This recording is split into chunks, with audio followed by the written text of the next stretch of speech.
একটা কথা ভাই, এই যে হাদি ভাইয়ের এই যে বিচার হলো না, এটা নিয়ে বাংলাদেশের সরকার এখন বর্তমান তো আমাদের প্রাইম মিনিস্টার ইনুস, কিন্তু মানে কি ভূমিকা রাখছে?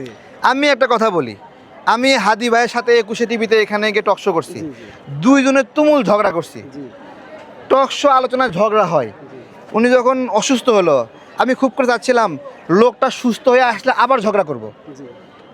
আমার মনের আকাঙ্ক্ষা বোঝেন, কিন্তু তার সে আসবে, তার সাথে আমি তর্ক করব, আমার আকাঙ্ক্ষা এটা, ঠিক আছে? তো এই কারণে হাদি ভাইয়ের, এটা নিয়ে একবার একটা গুজব হয়ে গেছে। না হাদি ভাইয়ের তার কি বিষয়ে বিচার আমাকে হবে না এই নিয়ে বাংলাদেশে? অনেক ধরনের মতামত অনেকে তার বিচার দিছিল, কি হবে না ভাই? ঠিক আছে? হাদি ভাইয়ের বিচারটা নষ্ট হচ্ছে কিভাবে জানেন? জি, বলেন। ধরেন যে আসল খুনি, সে বাদে যদি অন্য কিছু দেখানো হয়, তাহলে এটা আরাম পায় না।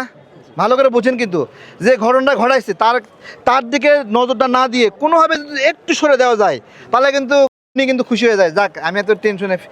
এটাই কিন্তু ঘটছে হাদি ভাইয়ের ক্ষেত্রে।